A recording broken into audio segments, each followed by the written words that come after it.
Hola, ¿qué tal? Saludos a todas y todos. Yo soy el maestro en ciencias Octavio Gómez, soy jefe del Servicio Mareográfico Nacional de la UNAM y el día de hoy vamos a platicar un poco acerca de lo que es el monitoreo del mar al respecto de este fenómeno.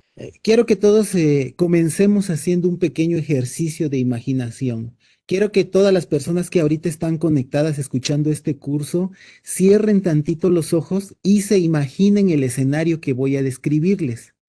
El escenario es el siguiente. Ustedes ahorita están de vacaciones en un lujoso hotel de 5 estrellas en una de las playas más paradisíacas del mundo, ¿no? Imaginen escuchar el sonido del mar, oler el olor del mar, la tranquilidad.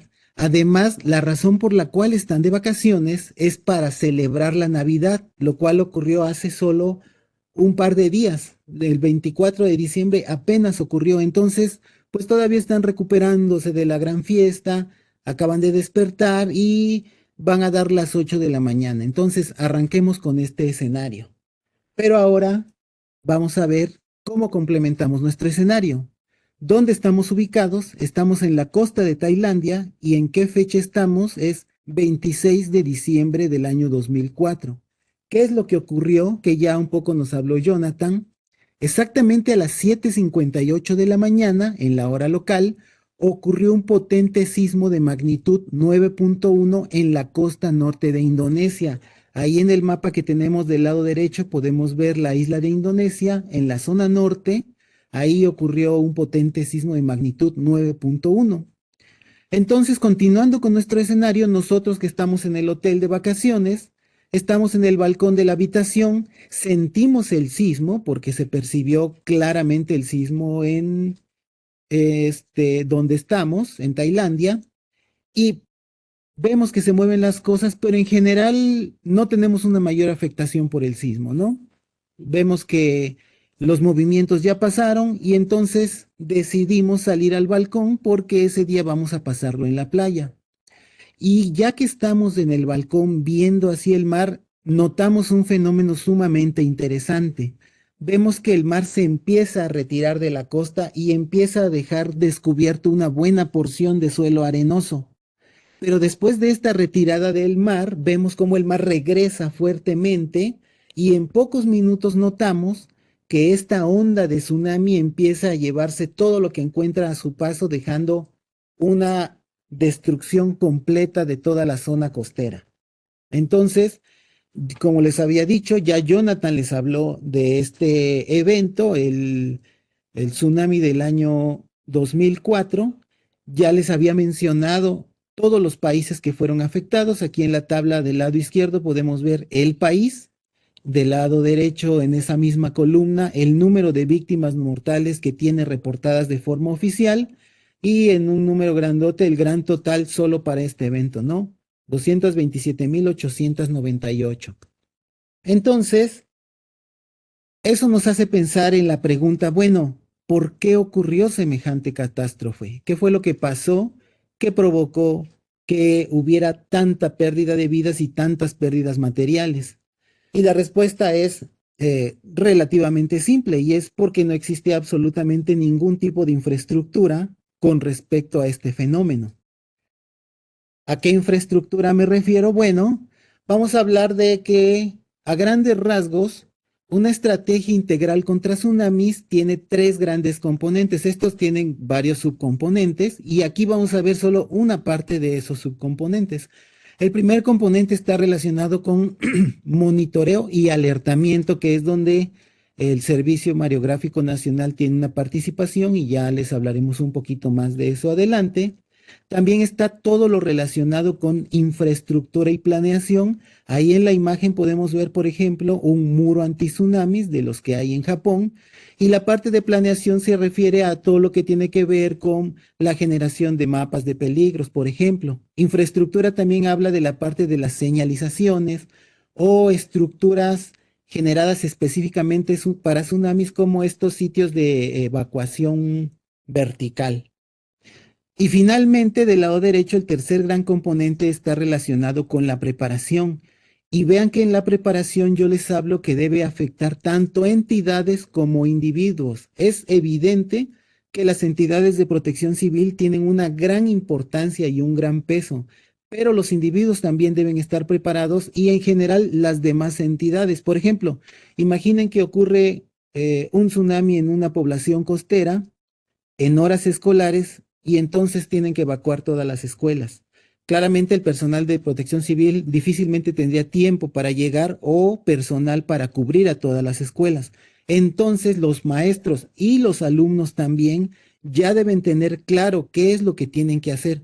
Por eso en una estrategia integral todos debemos participar. Otra cosa que también probablemente noten a partir de lo que les estoy explicando es que el tema es complejo, ¿no? Es complejo y requiere de participación de muchos sectores para que se llegue exitosamente a lo que se quiere, que es reducir la pérdida material y la pérdida de vidas si es que estos fenómenos ocurren. Porque no podemos hacer absolutamente nada para evitar su ocurrencia, pero sí podemos estar preparados para su ocurrencia. Entonces ya Jonathan les habló de cómo es que ocurren los tsunamis. Yo aquí les puse una pequeña animación del lado derecho. Podemos ver cómo la placa que se está subduciendo o que se está metiendo. Recuerden que siempre la placa que subduce es la de mayor densidad y esa es siempre la placa oceánica. Y la placa que es subducida es la de menor densidad y esa es siempre la placa continental, es decir, donde estamos todos nosotros ahorita de pie. Y ya también les comento que la gran mayoría de tsunamis pues son de origen sísmico. Nada más que en general el fenómeno tsunami en realidad es completamente independiente del fenómeno que lo generó, ¿no? El tsunami solo le importa que hay un desplazamiento de un gran volumen de agua. ¿Qué realizó ese desplazamiento? Pues ya lo había mencionado, la erupción de un volcán submarino, la caída de un meteorito o inclusive un deslave que caiga al mar y ya simplemente se le agrega ese fenómeno a tsunami. Tsunami de origen sísmico, tsunami por una erupción de un volcán submarino, y si Godzilla sale del Océano Pacífico y genera un tsunami, entonces ese será un tsunami generado por Godzilla. Recuerden. Y entonces, ya que vimos esto, nos damos cuenta que en términos de monitoreo hay que estar cuidando dos cosas. Una es, evidentemente, el nivel del mar, pero también hay que estar cuidando la cuestión de la sismicidad. Entonces vamos a arrancar con esa parte, cómo se lleva a cabo en México el monitoreo sísmico y de nivel del mar. Comenzamos con el monitoreo sísmico, el cual, como seguramente muchos de ustedes ya saben, lo lleva a cabo el Servicio Sismológico Nacional. Este servicio tiene su origen en el año de 1910, cuando se inauguró la primera estación sismológica en Tacubaya, y posteriormente, en 1929, el servicio pasa a formar parte de la UNAM y desde 1948 queda adscrito al Instituto de Geofísica, que es hasta la actualidad donde está adscrito el Servicio Sismológico Nacional, y cuenta con cuatro redes o administra cuatro redes de monitoreo sísmico. La red de banda ancha con 62 estaciones y que en el mapa pueden ver en color amarillo. La red del Valle de México con 30 estaciones que se ve un poco en color azul, ahí justamente en el Valle de México. La red del Tacaná en la zona sur del país en color verde y una red que tienen en conjunto con el CTBTO, que es la entidad internacional que monitorea las pruebas nucleares, los ensayos nucleares. Hay tres estaciones que están ubicadas en Isla Socorro y ahí pueden ver en el mapa en color azul. Posteriormente, en cuanto a monitoreo de nivel del mar, tenemos la red del Servicio Mareográfico Nacional, que yo tengo el enorme honor de dirigir. Esta red nace en el año de 1942 en un contexto militar dentro de la Segunda Guerra Mundial. El objetivo en esa época era que las mediciones de nivel del mar se utilizaran para establecer el nivel medio del mar y luego eso se tomaba para los mapas que hacían los militares en sus estrategias. Esa fue la idea original, pero ya en 1952 la Segunda Guerra Mundial había terminado desde hace mucho tiempo, la red había cumplido con su objetivo para los militares y entonces es cedida a la Universidad Nacional, a la UNAM, quien a su vez lo deja en manos del Instituto de Geofísica. Es decir, tanto el Servicio Mareográfico Nacional como el Servicio Sismológico Nacional, ambos pertenecen actualmente al Instituto de Geofísica de la UNAM.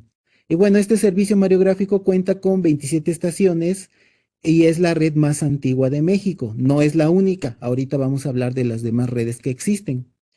Y lo que sí, que ha sido un gran motivo de orgullo para nosotros es que precisamente el año pasado obtuvimos o concluimos un procedimiento que iniciamos en 2019 de implementar un sistema de gestión de la calidad y obtener la certificación ISO 9001-2015. De hecho, recientemente pasó nuestra auditoría de recertificación, llevamos para un año certificados.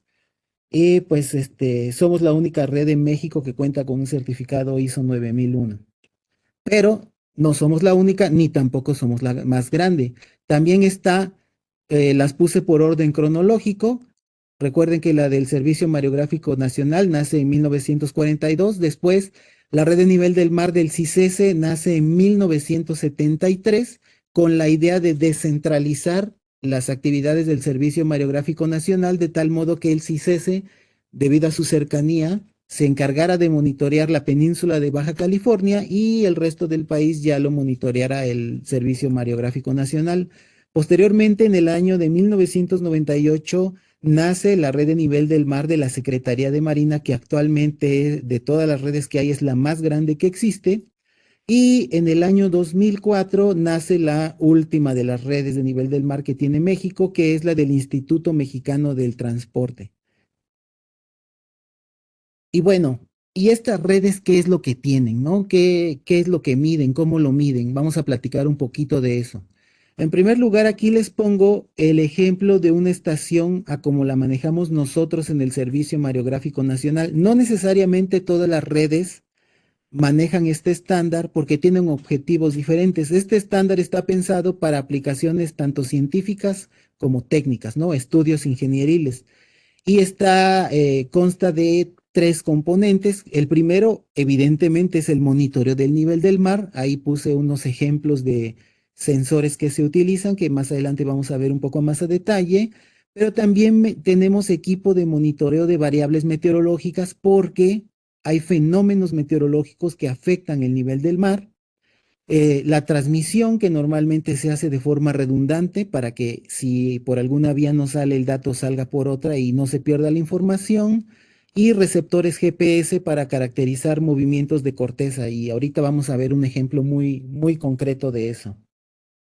Esta estación mareográfica, las que nosotros manejamos, se hace bajo un estándar internacional que se llama GLOS, que la idea es que sea una estación lo más completa posible para el monitoreo de fenómenos que afectan al mar, ¿no? No solo los tsunamis, sino cualquier fenómeno que afecte el nivel del mar.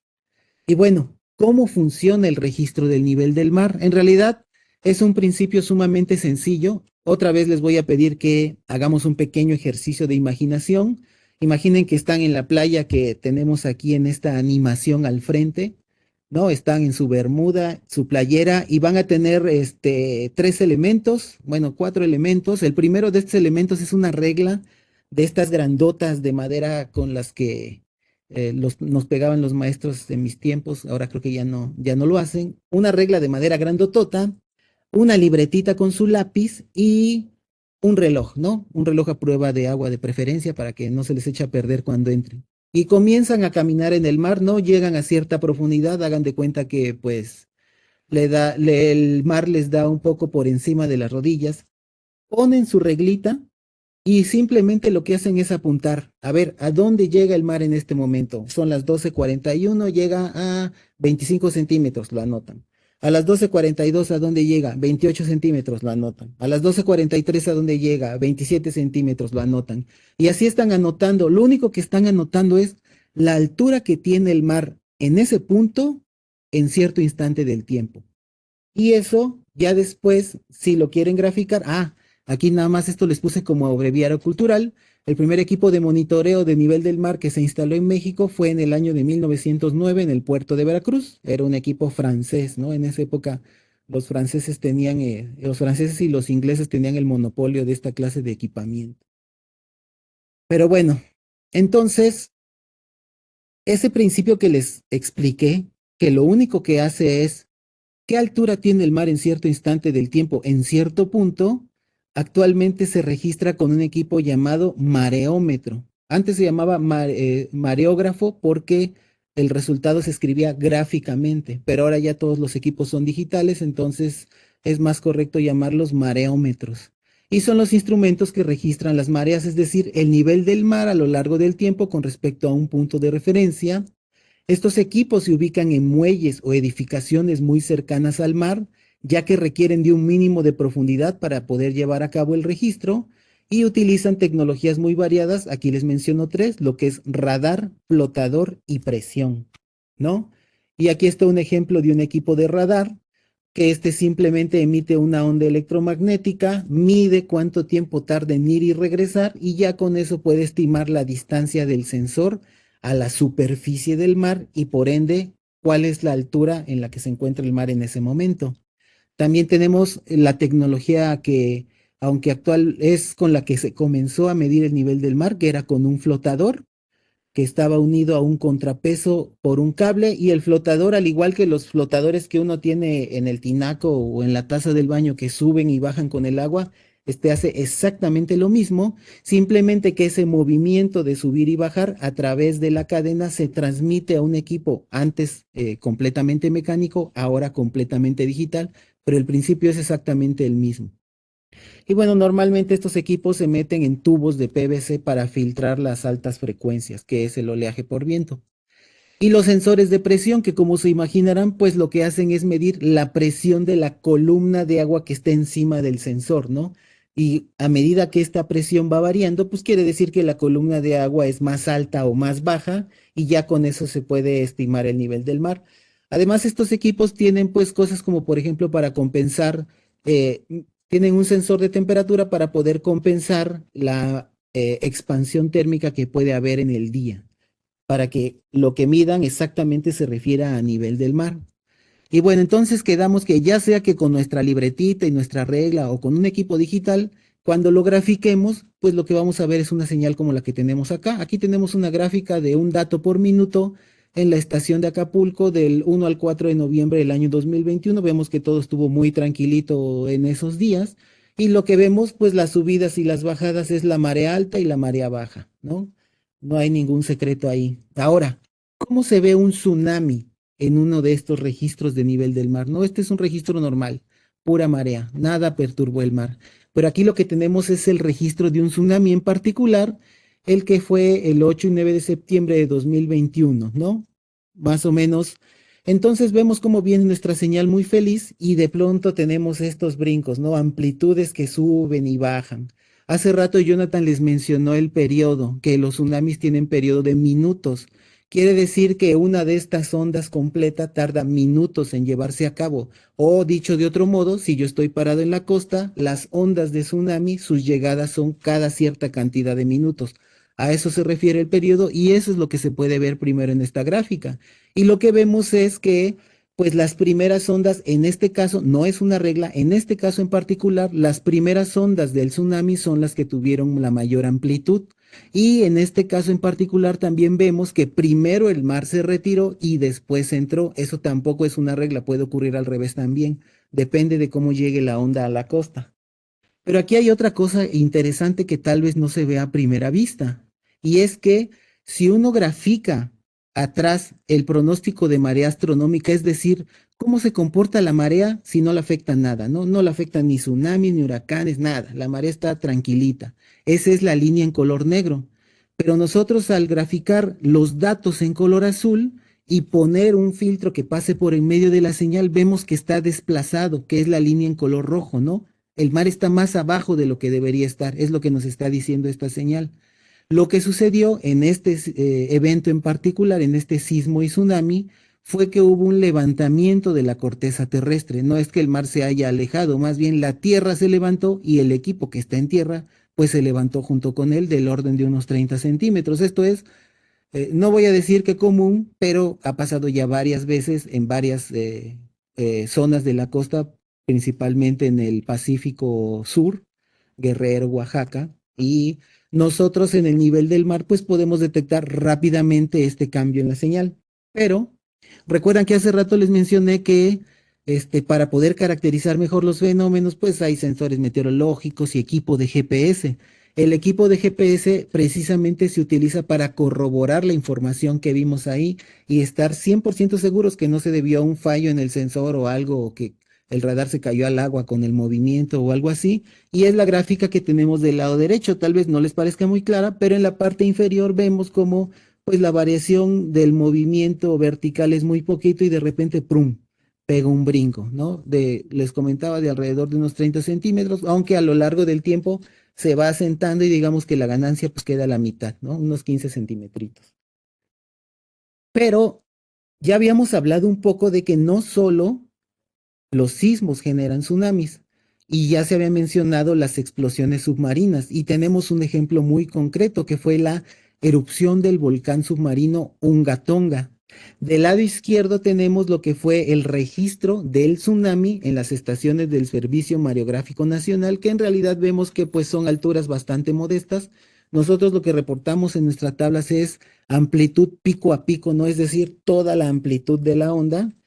También otra manera de reportar es la altura por sobre el pronóstico de marea, ¿no? Pero nosotros reportamos amplitud pico a pico, que es lo que tenemos en esa tabla, y vemos que la máxima amplitud pico a pico se registró en la estación de Manzanillo con 2 metros. Pero tenemos algo interesante. Del lado derecho lo que tenemos es presión atmosférica. Los sensores de presión atmosférica están ubicados exactamente donde están los de nivel del mar. Y lo que aquí vemos es que cuando hizo erupción el volcán submarino generó una onda de presión muy fuerte que estuvo dándole vueltas al mundo durante varios días. Entonces, cada vez que esta onda de presión pasaba por encima de nuestra estación, se registraba un pico en la presión, ¿no? Una subida y una bajada. Y ahí podemos ver en los rectangulitos, es cada vez que la onda pasaba por encima, le daba la vuelta al mundo, regresaba y pasaba otra vez, le daba la vuelta al mundo y así. Y entonces todas esas, y ahí abajo no se ve muy bien, pero están los días, ¿no? La gráfica arranca en el día 15 y finaliza en el día 22. Y vemos más o menos cómo la onda estuvo paseándose por todo el mundo, entre el 15 hasta el 20. Y esto es también importante porque, como ya mencionó hace rato Jonathan, existe el fenómeno de los meteotsunamis, donde una de las fuentes de meteotsunamis es una variación en la presión, porque si hay un cambio abrupto en la presión atmosférica, esto va a generar un cambio también en el mar y puede generar ondas que se comportan de modo similar a un tsunami. Es por eso que se decidió ponerle el nombre de meteotsunami, porque se comportan de modo similar. Aquí simplemente les pongo una animación de una maqueta de tsunamis que tenemos en el Servicio Mareográfico Nacional y que he de decir que fue inspirada en una que yo vi del CENAPRED. Y básicamente lo que vemos es pues la llegada de la onda, ¿no? Como primero desciende el nivel del mar, después llega la onda del tsunami. En el color verde podemos ver las partes altas que no son afectadas, la casita ahí sigue como si nada. Y en color amarillo las partes bajas, la casita pues pudo aguantar el impacto de la onda, pero pues las mesitas que estaban ahí del restaurante, pues no, esas sí se las llevó el mar. Y hace rato que estaban preguntando sobre cómo afectó el tsunami de Japón las costas de México. Nosotros en el Servicio Mareográfico Nacional desde hace un par de años hemos estado desarrollando mapas de tsunamis, ¿no? Y en estos mapas, pues lo que ponemos es lo que tenemos en nuestros registros, las amplitudes, los tiempos de arribo y cosas así. Aquí yo estaba pensando en si poner el de Japón o poner uno local. Me vi patriota y puse uno local, el del 7 de septiembre de 2017, generado por el sismo de Pijijiapan, Chiapas, que muchos seguramente lo recuerdan bien porque fue un sismo muy intenso, que aparte en Ciudad de México se sintió bastante fuerte y generó un tsunami, digamos, de relativo tamaño, ¿no? Ondas no tan grandes como para generar inundaciones, pero sí lo suficientemente como para generar corrientes que pueden ser peligrosas para personas o para embarcaciones pequeñas, ¿no? Ya vimos cómo la onda del tsunami sube y baja, y esto genera una corriente que va en un sentido u otro, que tal vez para una embarcación grande no represente mayor problema, pero si una persona está nadando, así sea un nadador olímpico, no hay manera de que tenga fuerza para vencer esas corrientes. Y todos los que hayan intentado nadar contra corriente me darán la razón de que se requieren corrientes muy bajas para podernos vencer fácilmente. Y la idea de estos mapas, pues, es que tengamos una representación muy gráfica, ¿no? No quiero que vean valores exactos, que digan, aquí la amplitud pico a pico fue tanto. No. Yo quiero que vean, miren, así es como se comportó. Aquí tenemos amplitudes mayores, aquí tenemos amplitudes menores, aquí se registró esto, cómo se comportan. Luego tenemos algo interesante que es que algunas orografías, así como los suelos blandos aumentan las ondas sísmicas, hay algunas orografías, particularmente las bahías, que aumentan las ondas de tsunami. Entonces, por eso pueden ver, si se van ahí a la página y ven el de Japón, pueden ver que en realidad la mayor amplitud se registró en el puerto de Acapulco, y esto es porque la bahía amplificó la onda. En general, en casi todas las regiones, pues se registró una amplitud que ni siquiera llegaba a los metros. Y bueno, finalmente quiero mencionar otros métodos para monitorear el mar en el mundo. Tenemos primero que ya habían preguntado un poco sobre estas boyas especializadas, que son las famosas boyas DART, y estas boyas están hechas específicamente para el monitoreo de tsunamis. Y tienen un par de componentes: el sensor de presión, ya platicamos cómo funcionan los sensores de presión, nada más que este es súper preciso, detecta variaciones de milímetros. Ese está ubicado en el fondo del mar y está conectado a una boya que está flotando. Esta boya tiene equipo meteorológico y también recibe los datos del sensor de presión que está en el fondo y los transmite vía satélite a los centros de alertamiento. México indirectamente recibe esta información porque ya lo contarán un poco más adelante cuando abren el centro de alerta de tsunamis, que se consumen los productos que se generan en todo el mundo para generar el boletín de México, y estos, particularmente el centro de tsunamis norteamericano, se alimenta de estas boyas DART, principalmente en los sismos lejanos de los cuales ya Jonathan les explicó. También tenemos esta tecnología que es sumamente interesante porque no son equipos que se hayan creado para medir, sino que se dio cuenta que se pueden utilizar para estimar. Y aquí hablo de redes de fibra óptica. Me refiero a redes como por ejemplo las de telefonía, ¿no? Que tienen tendidos de redes en el mar y las usan para transmitir pues datos telefónicos, pero después se encontró que en uno de los componentes de esta red, en el cual se suprime el ruido, uno puede de esa información sacar la información del sismo, de un sismo, de más o menos estimar tanto la magnitud como la superficie del área de ruptura, y ya después con esa información un modelo numérico nos va a ayudar a saber cómo podría ser ese tsunami generado por ese sismo. Otro método indirecto son los sistemas de geoposicionamiento. Resulta que cuando ocurre un tsunami, la superficie del mar se eleva y esto genera ondas infrasónicas que suben, suben, suben, y más o menos en 8 minutos ya subieron 300 kilómetros y hacen vibrar el plasma espacial que está en esa altura. Y entonces los satélites de todos los sistemas de geoposicionamiento, ¿no? Como GPS o Galileo, envían señales, contienen información de cuando atravesaron esa capa de plasma, y también obteniendo la fluctuación. Es lo mismo que con las redes de fibra óptica. Pueden más o menos ver cómo fue el tsunami, ¿no? Cómo inició. Esta información se le puede proporcionar un modelo numérico, y ya el modelo numérico pues nos dice alturas esperadas en costa o posibles tiempos de propagación. También tenemos una red de última tecnología que recientemente, bueno, Sí, recientemente se instaló en Japón, ya les enseñó Jonathan cómo les fue y entonces pues a raíz de esto decidieron instalar la mejor red especializada de monitoreo de tsunamis y de nivel del mar que hay en el mundo, que se llama SNET y ahorita están preparando otra red que también están implementando. Esta comprende 5.500 kilómetros de cable submarino de fibra óptica acoplados a sensores de presión y actualmente es la red más grande, completa y moderna del mundo para el monitoreo en tiempo real de tsunamis, ya que permite determinar de forma muy rápida y precisa las características tanto del sismo como del tsunami.